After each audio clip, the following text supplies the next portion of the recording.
দর্শক স্বাগত জানাচ্ছি TVN24 নিউজ নেটওয়ার্কের নিয়মিত আয়োজন আওয়ার ডেমোক্রেসি অনুষ্ঠানে আপনাদের সাথে আছি আমি ইহসান জুয়েল। পুরো বিশ্ব এখন কাঁপছে ফুটবল উন্মাদনায়।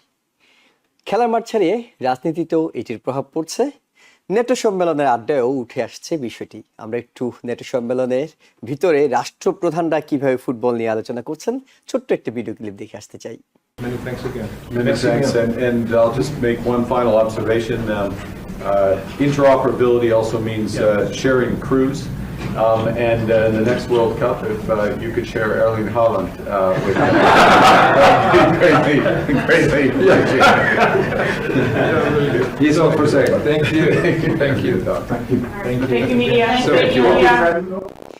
জার্মান চ্যান্সেলর, কানাডার প্রধানমন্ত্রী এবং নরওয়ের প্রধানমন্ত্রীর মধ্যে চমৎকার একটা আড্ডা, যেখানে কানাডার প্রধানমন্ত্রী আগামী বিশ্বকাপের জন্য নরওয়ের আর্লিং হল্যান্ডকে চাইছেন। হাসতে হাসতে নরওয়ের প্রধানমন্ত্রী বলছেন হল্যান্ড বিক্রির জন্য নয়। এমনটাই আন্তরিকতাপূর্ণ হতে পারত এবারের নেটো সম্মেলন, কিন্তু হচ্ছে ঠিক উল্টো। একটা ঠান্ডা যুদ্ধের প্রস্তুতি নিয়েই তুরস্কের আঙ্কারে যাচ্ছেন ইউরোপের নেতারা। কারণ দায়িত্ব নেওয়ার পর থেকেই গ্রিনল্যান্ড চাইছেন আমাদের প্রেসিডেন্ট ডোনাল্ড ট্রাম্প, এবং যেমনটি কানাডার প্রধানমন্ত্রী হল্যান্ডকে চাইছেন, ঠিক তেমনি প্রেসিডেন্ট ডোনাল্ড ট্রাম্পও বলছেন গ্রিনল্যান্ড আমার লাগবে। আর নরওয়ের প্রধানমন্ত্রীর মতো ডেনমার্কও বারবার বলছে গ্রিনল্যান্ড বিক্রির জন্য নয়। এবং ট্রাম্প দীর্ঘদিন ধরেই নেটোর সমালোচনা করে আসছেন। এবার তিনি আমেরিকার অবদান এবং ইরান যুদ্ধে মিত্রদের সমর্থন না দেওয়ার কারণে ক্ষোভ প্রকাশ করেছেন। ট্রাম্প প্রশাসন এখন নেটো সদস্যদের তাদের জিডিপির 5% প্রতিরক্ষা খাতে ব্যয়ের লক্ষ্যমাত্রা অবিলম্বে পূরণের জন্য চাপ দিচ্ছে। একই সাথে ওয়ার সেক্রেটারি ইঙ্গিত দিয়েছেন ইউরোপ থেকে ধীরে ধীরে আমেরিকান সৈন্য সরিয়ে নেওয়া হবে। তবে ট্রাম্প এই সম্মেলনে একমাত্র বন্ধু মনে করছেন তুরস্কের প্রেসিডেন্ট রিসেপ এরদোয়ানকে। শুধুমাত্র তার কারণেই তিনি এই নেটো সম্মেলনে যোগ দিচ্ছেন বলেও জানিয়েছেন। প্রেসিডেন্ট তুর্কির উপর থেকে নিষেধাজ্ঞা তুলে নেওয়ার ঘোষণা দিয়েছেন এবং দেশটির কাছে F-35 ফাইটার জেট বিক্রির ইঙ্গিত দিয়েছেন। যদিও এটা নিয়ে যথেষ্ট আপত্তি আছে আমাদেরই আরেক বন্ধু বেঞ্জামিন নেতানিয়াহুর। এইসব বিষয় নিয়ে আমরা আলোচনা করব আর ডেমোক্রেসি অনুষ্ঠানে আমন্ত্রণ জানিয়েছি ইউনিভার্সিটি অফ নিউ অর্লিন্সের প্রফেসর ডক্টর মোস্তফা সরোয়ার। আমাদের সাথে যুক্ত হচ্ছেন টেক্সাসের A&M ইন্টারন্যাশনাল ইউনিভার্সিটির প্রফেসর ডক্টর মেহনাজ মোমেন।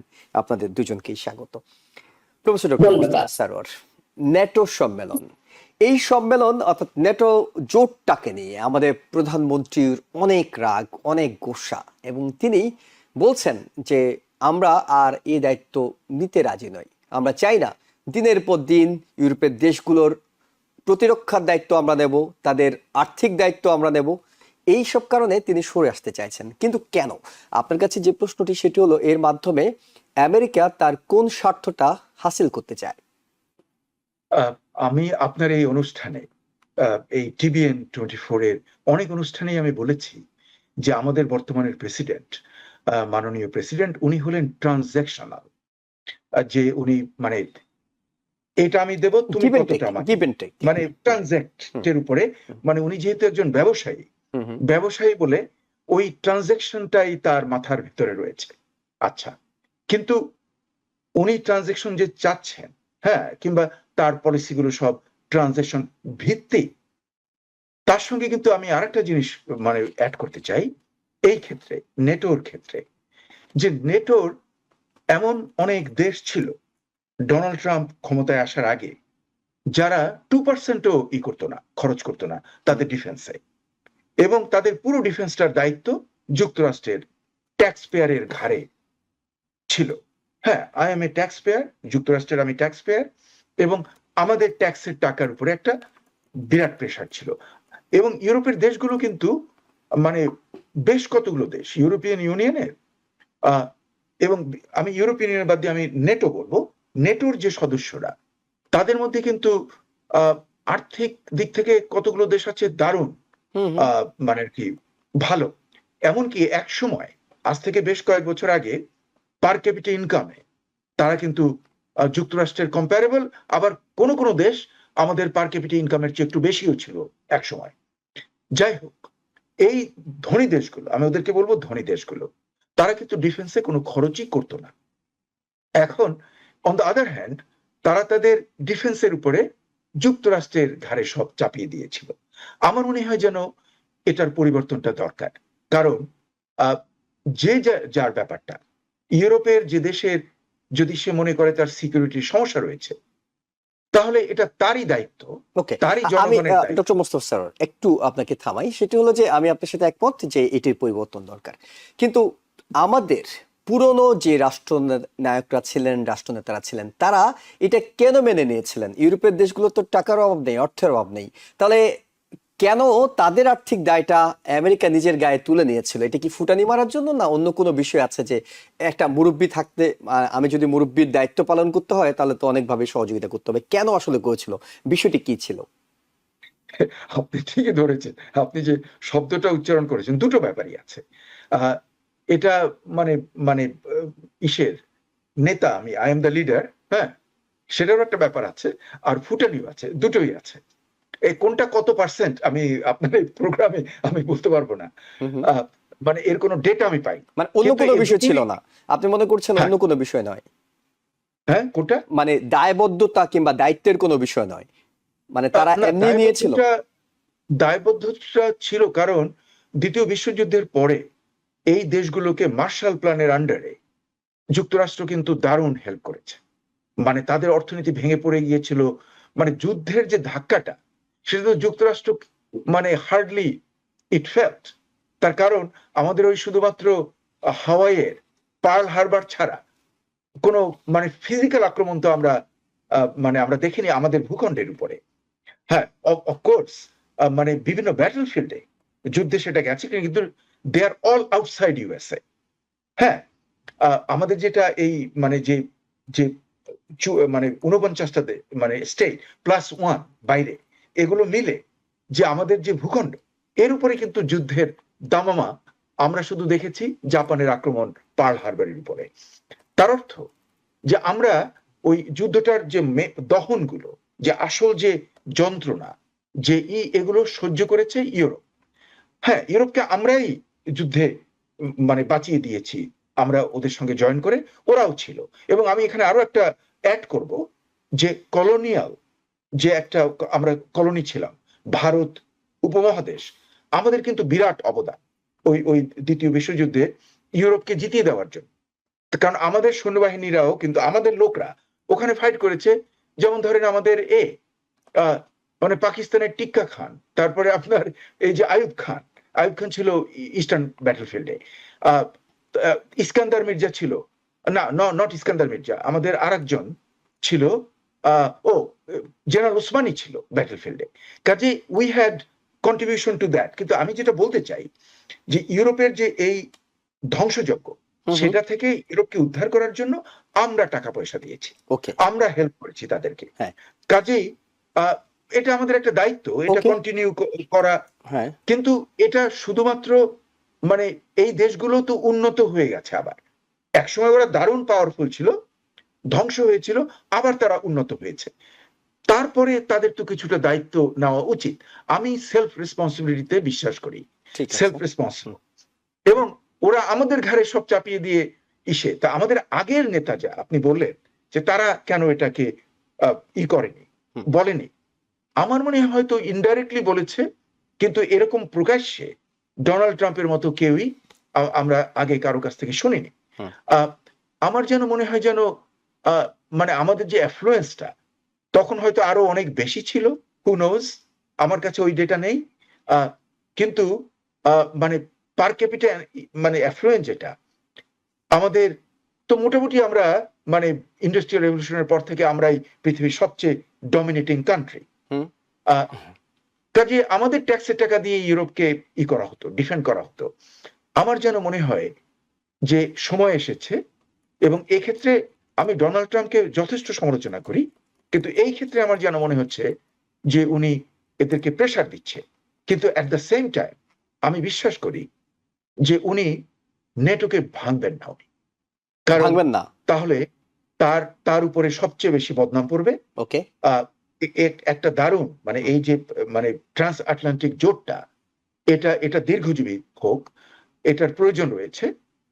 কিন্তু আমি মনে করি যে ওনার প্রেসারের মাধ্যমে এখন ইউরোপের যে ধনী দেশগুলো তারা 5% রাজি হয়েছে। হুম হুম। কাজে এটা একটা আমি মনে করি যে একটা বিরাট বিজয় যুক্তরাষ্ট্রের ট্যাক্স পেয়ারদের জন্য। রাইট। প্রফেসর মেহনাজ মোমেন, আমরা একটু আপনার কাছে শুনি, সেটি হলো যে আমাদের প্রেসিডেন্টের এই আচরণ, যে ধরনের আচরণগুলো তিনি করেন সেটিকে ট্রানজেকশনাল বলেন, যে ধরনের আচরণই বলুন না কেন, ইউরোপের লিডাররা মোটামুটি একটা ধারণা কিন্তু পেয়ে গেছেন যে প্রেসিডেন্ট ডোনাল্ড ট্রাম্প কি পছন্দ করেন কি অপছন্দ করেন, তারা সেই অনুযায়ী রিয়েক্ট করেন, সেই অনুযায়ী সহজ বাংলায় তেল দিয়ে থাকেন তাকে। কিন্তু এখন প্রেসিডেন্ট যে কথাগুলো বলছেন দায়িত্ব নেওয়ার পর থেকে দ্বিতীয় মেয়াদে, যে আমরা তোমাদের প্রতিরক্ষা ব্যয় তোমরা 5% করবা, আমরা ইউরোপ থেকে সৈন্য তুলে নিয়ে আসবো, আমরা নেটোতে থাকবো কিনা সেটি দ্বিতীয়বার ভাববো, তৃতীয়বার ভাববো, দরকার হলে চতুর্থবার ভাববো, এই কথাগুলোকে ইউরোপের নেতারা কতটা পাত্তা দিচ্ছেন, কতটা ভীত হচ্ছেন, কতটা আসলেই এটি নেতিবাচক একটি প্রভাব পড়বে যদি কোনো কারণে আমেরিকা স্ট্রং কোনো পজিশন নেয় নেটোর ব্যাপারে? আচ্ছা, আমি আপনাকে আপনার প্রথম প্রশ্ন যেটা ডক্টর সারওয়ারের সাথে বলছেন, আমি একটা জিনিস যোগ করতে চাই, জি। এবং সেটাও এটার সাথে সম্পৃক্ত, যে নেটোতে আমেরিকা আপনার সবচেয়ে বেশি অর্থায়ন করে এসছে, কারণ নেটোটাও একটা সফট পাওয়ারের টুলের মতো ছিল। আমেরিকা জানতো তারা যে সমস্ত পলিসি তারা যেটাতে আপনার প্রভাবিত করতে চাবে, নেটোর কারো ক্ষমতা নাই যে সেটার বিরুদ্ধে কোনো কথা বলবে, কারণ সবচেয়ে বেশি ফান্ডিং আসছে আমেরিকা থেকে। কিন্তু এখন আপনি একটা জিনিস লক্ষ্য করেন, এটা অল্প একটু শুরু হয়েছিল প্রেসিডেন্ট বুশের আমল থেকে, কিন্তু এই ট্রাম্পের আমলে আমরা এটার একদম একটা ট্যানজিবল রূপ দেখতে পাচ্ছি, যেখানে আমেরিকা তার সফট পাওয়ার ব্যবহার যেটা করতো, এবং অনেক আমলে এই সফট পাওয়ারটাই মূল টুল হিসেবে ব্যবহার করতো, সেটা থেকে সরে আসছে। কাজে এই অর্থে আপনি যদি দেখেন, এই যে নেটোকে টাকা দিতে চাচ্ছেন, এটা একটা ট্রানজাকশনাল দিক আছে, কিন্তু আরেকটা বড় একটা পলিসি রিলেটেড দিকও আছে, যেখানে আমরা বা আমেরিকা সফট পাওয়ারের এই জিনিসে আর বিশ্বাসী না, অনেকখানি আপনার মিলিটারি পাওয়ার এবং শুধু সেটাই দেখতে পায়। তো এখানে আমি অবশ্য ডক্টর সারওয়ারের সাথে একমত যে নেটোর যা কিছু হুমকি, যাই কিছু দিক না কেন, শেষ পর্যন্ত এখান থেকে সরে আসবে না, কারণ আমেরিকা যদি সরে আসে নেটো তাহলে মোটামুটি ভেঙেই গেল। হ্যাঁ, এক নম্বর কথা, ইউরোপের তাহলে আপনার ইউরোপ এবং রাশিয়ার মধ্যে একটা সাংঘাতিক একটা বড় একটা কনফ্লিক্টের জায়গা তৈরি হয়ে যাবে, কারণ তখন দেশগুলো তো আর একসাথে এভাবে করে একত্রীভূত হবে না। দুই নম্বর কথা, আমরা এখন ওয়েস্ট এশিয়াতে এমন একটা মানে পাওয়ারের পরিবর্তনের একটা জায়গা দেখছি, এই সময় নেটো থেকে চলে আসা আমেরিকার জন্য অনেক বিপজ্জনক।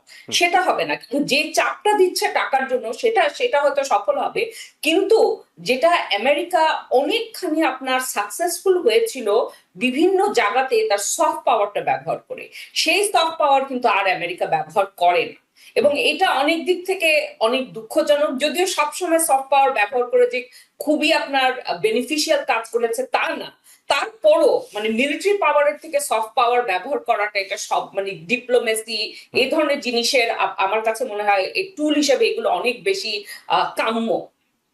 কিন্তু এখন কিন্তু আমেরিকা সেটা করবে না, কিন্তু শেষ পর্যন্ত নেটো থেকে চলে আসবে না, কারণ নেটো এই মুহূর্তে ওয়েস্ট এশিয়াতে একটা অনেক বড় একটা পাওয়ার ইমব্যালেন্স চলছে। তার মধ্যে আমরা দেখছি আপনি এরপরে নিশ্চয়ই এই প্রসঙ্গগুলো আসবে যে টার্কি অনেক ক্ষমতাশালী হচ্ছে। তো এই সময় নেটো ভেঙে পড়া মানে অনেক ধরনের অস্থিতিশীলতা, সেটা হবে না। কিন্তু আমেরিকা যে চাপটা দিচ্ছে ইউরোপকে, হ্যাঁ, সেই চাপটা ইউরোপের জন্য কিন্তু ওইটা বহন করা, হয়তো টাকা 5% জিডিপির হয়তো আপনার মিলিটারি খরচ করলো, কিন্তু ওদের অন্য অনেক চাপ আছে, যেমন রাশিয়া ইউক্রেনের যুদ্ধ, এইটাই সবচেয়ে বড় চাপ। তো এই সমস্ত দিক থেকে মানে ইউরোপ একদম একটা কোণঠাসা অবস্থায় আছে। ওকে, তাহলে মানে ইউরোপ কি মানবে, মানে ভীত হচ্ছে, আতঙ্কিত হচ্ছে, নাকি এটিকে তারা মনে করছে সাময়িক, এই প্রেসিডেন্ট চলে গেলেই এটি সমস্যার সমাধান হয়ে যাবে? সেটা হয়তো, কিন্তু প্রেসিডেন্ট চলে যাওয়ার আগেও তো অনেক কিছু চেঞ্জ হচ্ছে, তাই না? এই যে টার্কির সাথে যে জিনিসটা হচ্ছে, হ্যাঁ, যে F-35, এটা তো অনেক বড় আমেরিকার পলিসির পরিবর্তন, এবং এটা যখন একবার হয়ে যাবে যে, এবং F-35 এর আগেও যে কতগুলো ইঞ্জিন যেগুলো দেওয়া হবে টার্কি কিনবে, সে একবার ওই ইঞ্জিন কিনলে তখন ওই টেকনোলজি ইউজ করে, যেটা আপনার ইসরায়েলের জন্য এক্সক্লুসিভ ছিল, ওইটা আর এক্সক্লুসিভ থাকবে না। এরকম ট্রাম্প যাওয়ার আগেও এখনো তো 2.5 বছরের মতো আছে, অনেক কিছু চেঞ্জ হতে পারে। তাহলে এই 2.5 বছরের বিষয়ে আপনার কাছে একটা বিষয় জানি, সেটি হলো যে প্রেসিডেন্ট তো ইঙ্গিত দিচ্ছেন বারবারই যে একভাবে না হয় অন্যভাবে গ্রিনল্যান্ড আমাদের লাগবেই। আমরা ধরে নিচ্ছি যে নেটোর ইউরোপিয়ান দেশগুলো নিজেদের স্বার্থেই আমেরিকার প্রেসিডেন্ট যা বলছেন চুপচাপ হজম করে নেবেন, কিন্তু কোনো একটা ভাবে যদি আমরা গ্রিনল্যান্ড দখল করে বসি তখনও কি ইউরোপের দেশগুলো সেটি হজম করে নেবেন, নাকি সেটি হতে পারে নেটো ভাঙার সবচেয়ে বড় কারণ? আমার কাছে মনে হয় না, যদি ইরানে আক্রমণটা না করতো তাহলে হয়তো গ্রিনল্যান্ডে কি করতো আমি জানি না, কিন্তু এখন গ্রিনল্যান্ড এভাবে করে আক্রমণ করা এটা সম্ভব না আর।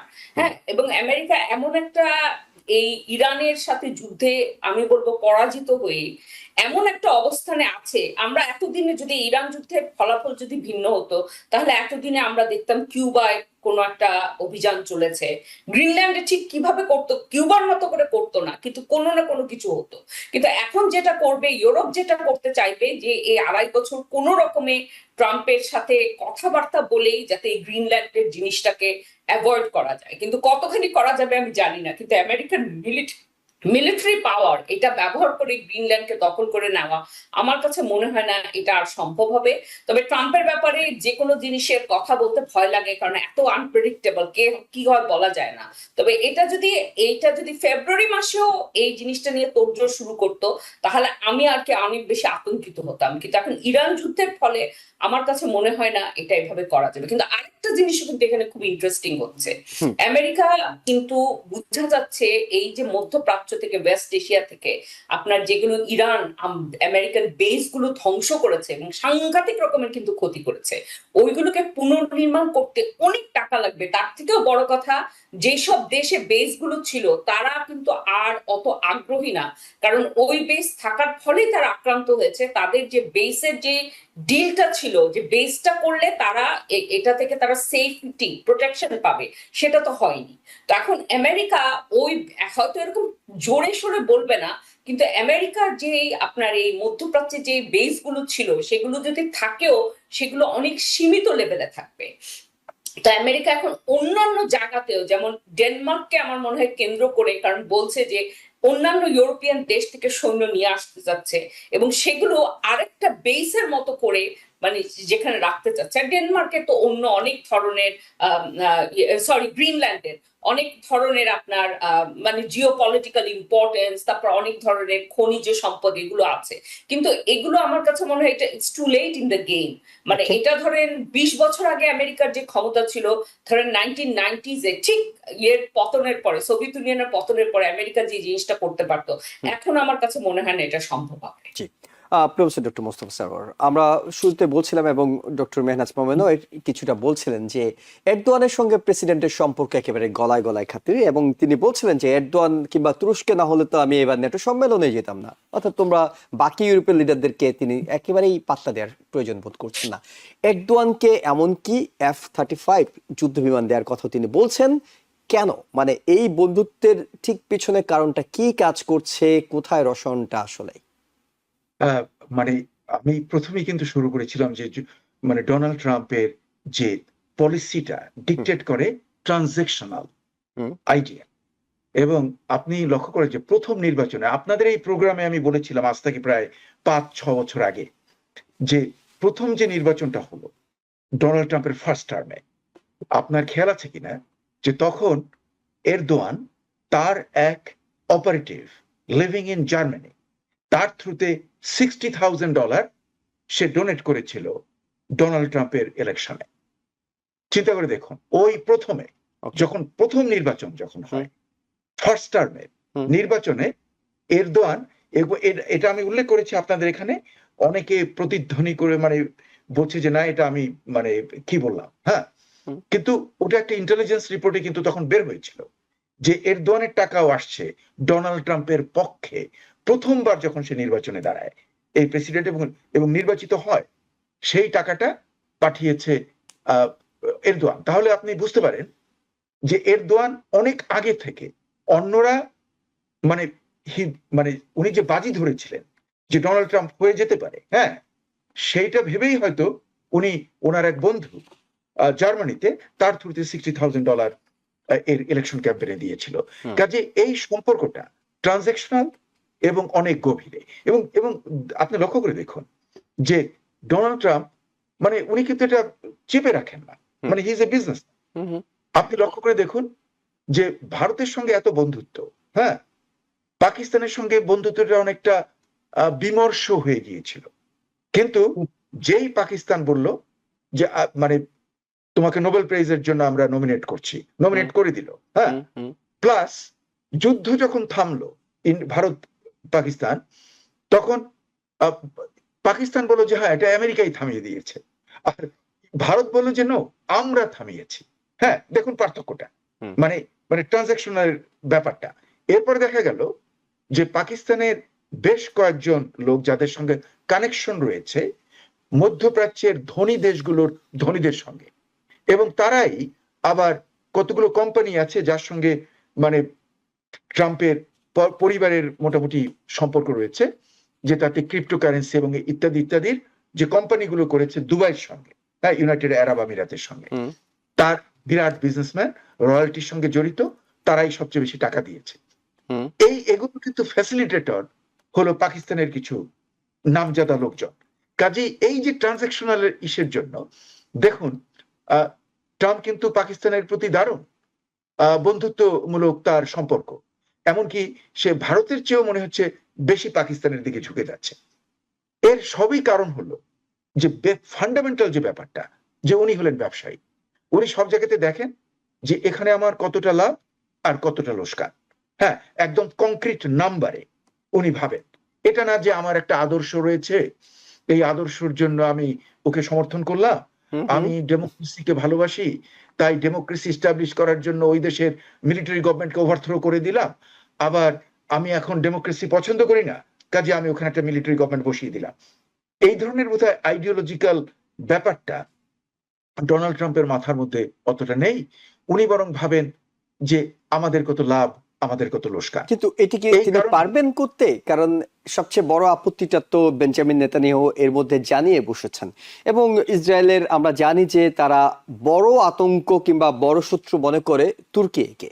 সেইখানে সামরিকভাবে F-35 যুদ্ধ বিমানের মতো আধুনিক একটা যুদ্ধ বিমান তাদেরকে বিক্রি করবে, তাও আমেরিকা যারা স্যাংশন দিয়ে রেখেছিল এতদিন তাদের উপর, সেটি ইসরায়েল মানে কিভাবে নিচ্ছে আসলে? শেষ পর্যন্ত তাদেরকে এড়িয়ে গিয়ে পারবেন কিনা ট্রাম্প?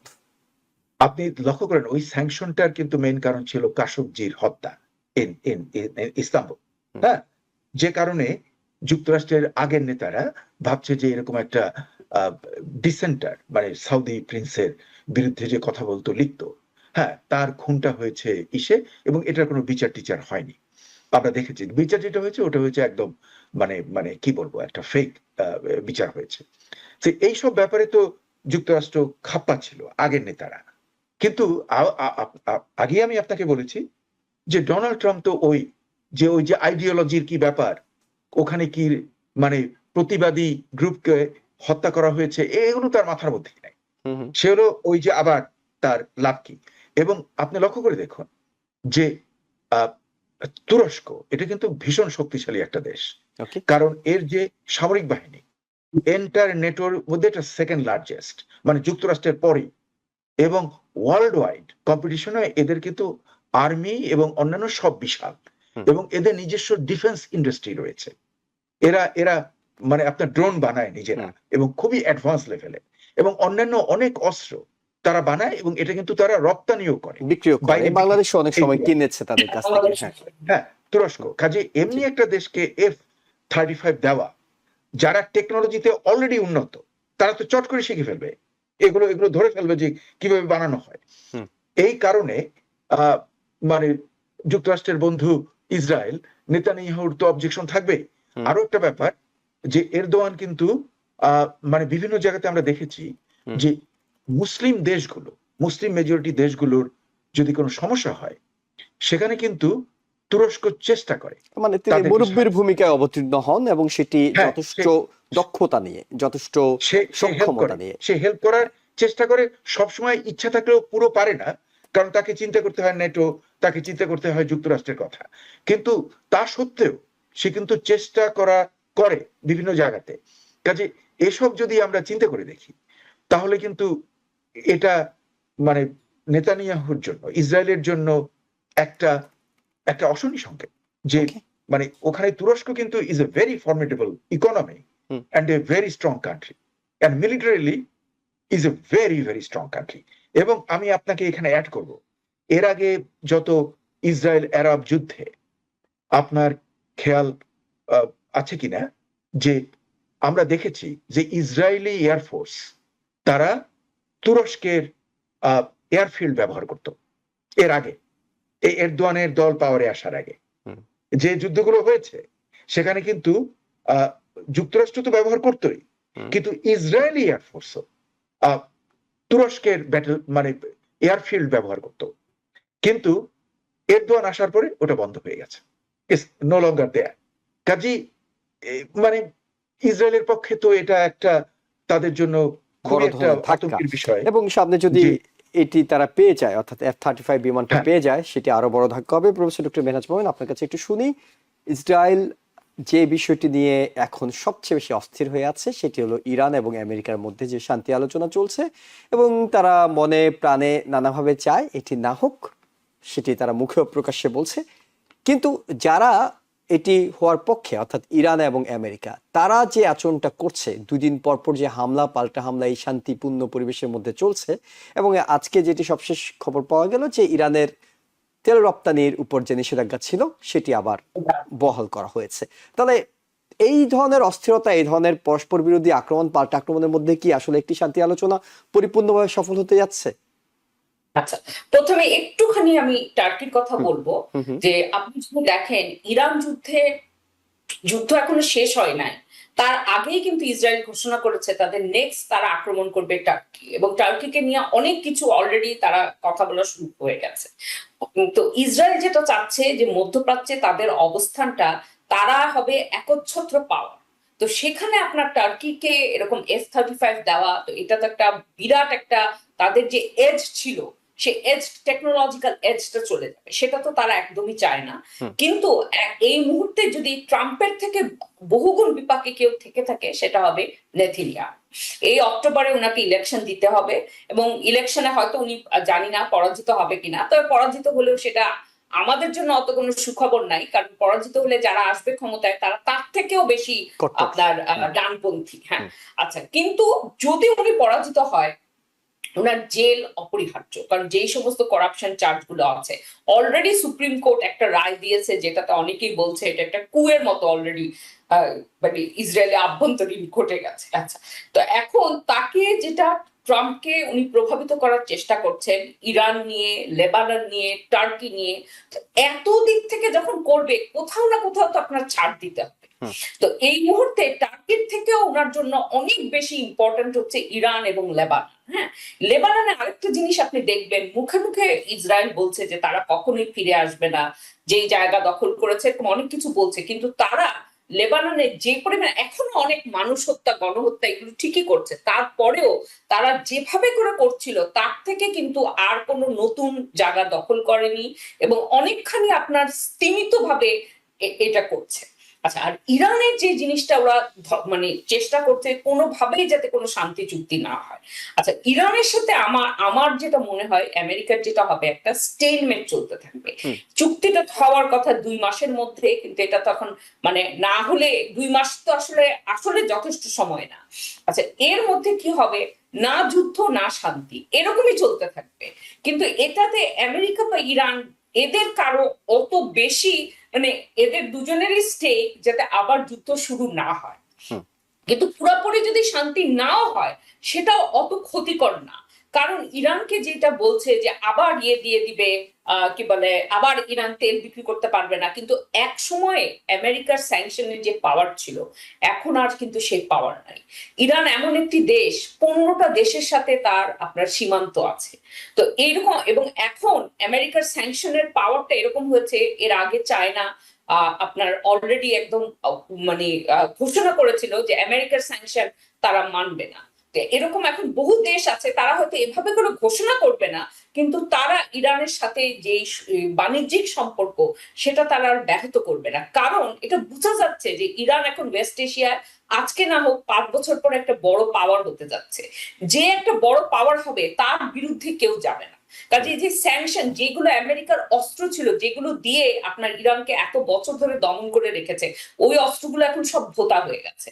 কাজে এখন আমার কাছে মনে হয় না যুদ্ধ না শান্তি এরকম চলতে থাকবে, কিন্তু ইসরায়েল যেটা চায় যে একটা ডিসাইসিভ মোমেন্টে মানে আমেরিকা এবং ইসরায়েল একসাথে ইরানকে পরাস্ত করলো, ওদের অন্য যে ওদের অভিসন্ধি সেগুলোর পথে ওরা যেতে পারবে, সেই জিনিসটা আমার কাছে মনে হয় না এত সহজ। কিন্তু এখন নেতানিয়াহু নিজেও একটা অনেক দুর্বল অবস্থানে আছে। প্রথম কথা যেটা, ট্রাম্প উনি জিততে ভালোবাসে, উনি এই যুদ্ধে নেতানিয়াহুর পরামর্শতে গিয়ে এমন একটা বিপাকে পড়েছে, এরকম কিন্তু এর আগে এরকম একটা অবস্থানে কোনো সময় যায়নি। হ্যাঁ, উনার নিশ্চয়ই ব্যক্তিগত ক্ষোভ আছেই, মানে অন্যান্য ধরেন দেশের স্বার্থ এগুলোর কথা, এগুলো ট্রাম্পের ক্ষেত্রে এত ইম্পর্টেন্ট ভূমিকা রাখে না, কিন্তু ব্যক্তিগত ক্ষোভটা আর কি অনেক বড় হয়। অনেক। এবং এটি হয়তো ট্রাম্প মনে রাখবেন, মানে সামনের দিনগুলোতে যখন ইসরায়েলের সাথে বিভিন্ন ইস্যুতে আলোচনা করবেন, এইসব মনে রেখে তিনি হয়তো সিদ্ধান্ত নেবেন। আমরা একটা ছোট্ট বিরতি নিয়ে জিনিস আছে, জি, একটা একটা কথা ছোট্ট খালি বলি, বিরতি নিতে হচ্ছে। নেতানিয়াহু কিন্তু আচ্ছা ঠিক জি, আছে, বিরতিটা নিয়ে এসে আমরা শুনছি।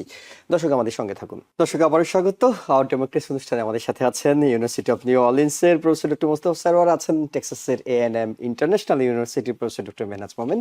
দুজনকে আবারও স্বাগত।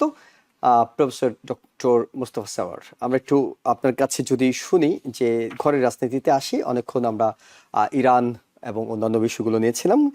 গ্রাহাম প্ল্যাটনারের বিষয়ে আমরা একটু জানতে চাই। মেনে তিনি ডেমোক্রেটিক সেনেটর হিসেবে নির্বাচন করছিলেন, কিন্তু তার বিরুদ্ধে আমরা একটু আগে সিএনএন দেখলাম আরো একজন নারী অভিযোগ করেছেন। এর আগে আরো একজন নারী অভিযোগ করেছিলেন তাকে শারীরিকভাবে লাঞ্ছনার। এখন নতুন করে আরেকজন নারীও যুক্ত হয়েছেন, এবং এর প্রেক্ষিতে পুরো ডেমোক্রেট শীর্ষ নেতারাই তার বিরুদ্ধে চলে যাচ্ছেন। এমনকি জোরান মামদানি, বার্নি স্যান্ডার্স তারাও তাকে বলছেন সরে যেতে। মানে এটা জাতীয় রাজনীতিতে বড় কোনো প্রভাব পড়বে নাকি আঞ্চলিকভাবে এটি শেষ হয়ে যাবে? এটার মানে উত্তরটা একটু কমপ্লেক্স। তার কারণ হলো যে এখনো ডেমোক্রেটিক পার্টিতে আমরা দেখছি যে ওভারঅল ইন দি পলিসি ইস্যুর ভেতরে একটা মরাল স্যাংটিটির কিছুটা রয়েছে, রেশ রয়েছে, যে কারণে যে মানে এই একই অপরাধে কিন্তু আমরা দেখলাম যে আমাদের সর্বোচ্চ স্থানে লোক নির্বাচিত হয়ে যাচ্ছে। হ্যাঁ, তাতে কিন্তু কারো কোনো আপত্তি নেই, আমরা দেখেছি। কিন্তু ডেমোক্রেটিক পার্টির স্ট্যান্ডার্ড মনে হচ্ছে অন্য ধরনের। মানে মাগাদের স্ট্যান্ডার্ড আর ডেমোক্রেটিক পার্টির স্ট্যান্ডার্ডের মধ্যে আমরা পার্থক্যটা দেখলাম যে যে মাগাদের জন্য ওটা কিছুই না, কিন্তু এর জন্য ডেমোক্রেটিক পার্টির কিছুটা আমার মনে হচ্ছে মোরাল প্রিন্সিপাল স্ট্রঙ্গার। আচ্ছা, এখন এ যদি সরে যায় তাহলে তাতে ন্যাশনাল, হ্যাঁ ন্যাশনাল, আমরা জানি যে এ চলে গেলে পরে নির্বাচনে কি যে পরিস্থিতি হয়, মানে অ্যাটলিস্ট আমরা জানি যেটা binary, either Democratic party win করবে অথবা রিপাবলিকান পার্টি উইন করবে। এখন যদি ধরুন আমি ধরে নেই যে ডেমোক্রেটরা উইন করলো, তাহলে nationally there is no change. হ্যাঁ, এ যদি আমি ধরে নেই যে হি উইল উইন, হ্যাঁ, এবং এ নেই, নতুন যে লোক আসলো সে উইন করলো, তাহলে ন্যাশনাল ভিত্তিতে, জাতীয় ভিত্তিতে ইট স্টেজ দ্য সেম। কিন্তু এ উইন করার চান্স, কিন্তু এ চলে যাওয়ার পরে যে নতুন যে আসলো ডেমোক্রেটিক পার্টি, সে যদি হেরে যায়, দ্যাট অপশন কামস ইনটু বে, তাহলে কিন্তু মানে মানে জাতীয় ক্যালকুলেশন চেঞ্জ হয়ে গেল। তার কারণ আমরা জানি যে বর্তমানে সেনেটে রিপাবলিকানরা মেজরিটি আছে, খুব থিন মেজরিটি, এবং সেটা ভাঙার চেষ্টা করছে ডেমোক্রেটিক পার্টি। তারা চেষ্টা করছে যাতে সেনেটে মেজরিটি হতে পারে, কিন্তু that will be also a very thin মার্জিনে হবে। হ্যাঁ, 1 কি 2 এর ডিফারেন্স হতে পারে, সেখানে 1 কিন্তু একটা বিরাট নাম্বার, অনেক বড় একটা বিষয়। আমি যদি ক্লিয়ার বলতে পারি যে নাম্বার গেমে যেখানে পার্থক্য হতে পারে, খুব গুড যদি ব্যাপার হয় ডেমোক্র্যাটদের জন্য, তারা হয়তো 1-2 বেশি পেয়ে উইন করে যেতে পারে। তাতে 1 যদি কম্প্রোমাইজ হয়ে যায়, তাহলে এটার তো একটা ইম্প্যাক্ট বিরাট, ইটস 50% লস। কাজেই এই নির্বাচনের ফলাফলটা এবং এর যে সমস্যাটা, এটা কিন্তু একটা মানে বেশ গুরুত্বপূর্ণ ব্যাপার, এবং এটা কিন্তু জাতীয় লেভেলে এটা হিসেব নিকেশ পরিবর্তন করে ফেলতে পারে। এবং সুশান কলিন্স সেখানে শক্তিশালী প্রার্থী নিঃসন্দেহে, রিপাবলিকান সেনেটরের কথা বলছিলাম। আমি প্রফেসর ডক্টর মেহনাজ মোমেন আপনার কাছে এই বিষয়টি একটু শুনতে চাই, সেটা হলো যে ডেমোক্রেটিক পার্টি কতটা বিপাকে পড়তে পারে, নাকি এখন যদি গ্রাহাম প্ল্যাটনার সরে দাঁড়ান যথেষ্ট সময় আছে, কামালা হ্যারিসের মতো তড়িঘড়ি করে একজন প্রার্থী দিতে হবে না, যথেষ্ট সময় নিয়ে একজন যোগ্য প্রার্থীকে তারা সামনে আনার সম্ভাবনা কতটুকু?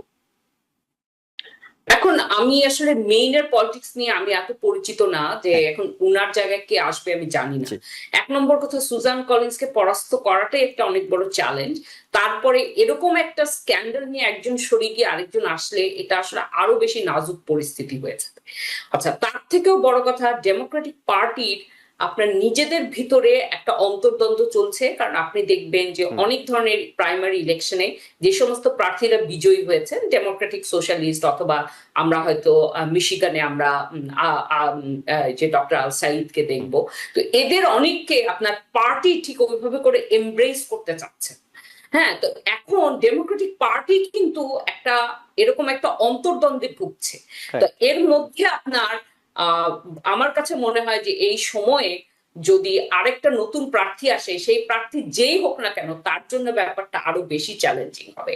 আর এমনিতেই সেনেটটা হয় কি হয় না, এটা একটা কি বলবো, মানে এটা আর কি হতেও পারে নাও হতে পারে, এমনিতেই একটা এরকম একটা জায়গায় দাঁড়িয়ে আছে।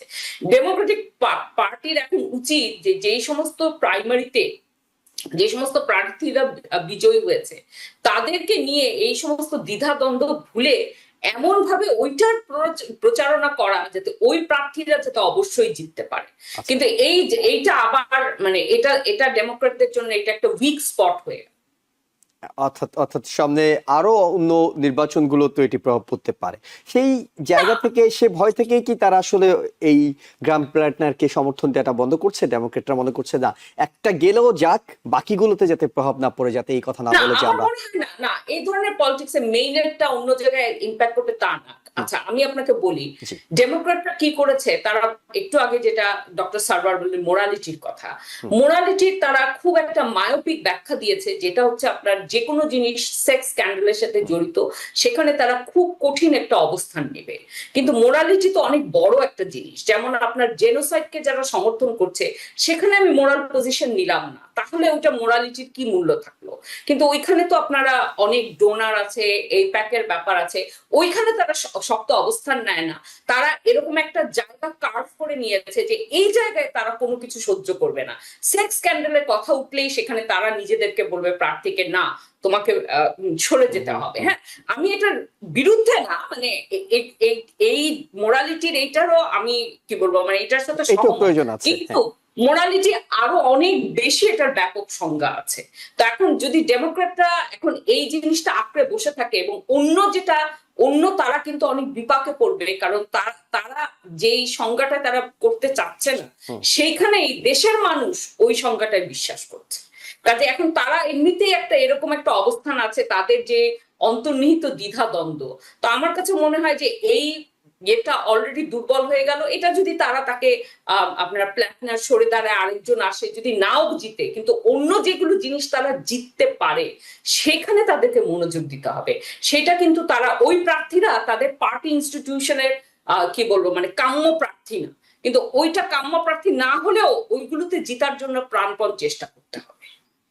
অনেক ধন্যবাদ আপনাদের দুজনকে, আপনাদের মতামত এবং সময়ের জন্য। আমাদের সময় শেষ হয়ে গেছে, আজকের মতো আলোচনা শেষ করতে হচ্ছে। দর্শক, আগামীকাল রাত 8টায় আবারও আওয়ার ডেমোক্রেসি অনুষ্ঠান দেখার আমন্ত্রণ জানিয়ে শেষ করছি। ভালো থাকবেন। টিবিএন 24 টেলিভিশন দেখতে আজই কল করুন 7187776556। লগ ইন করুন www.totalcablebd.com। নিউ ইয়র্ক থেকে সম্প্রচারিত টিবিএন 24 টেলিভিশন বিশ্বজুড়ে বাঙালির কণ্ঠস্বর।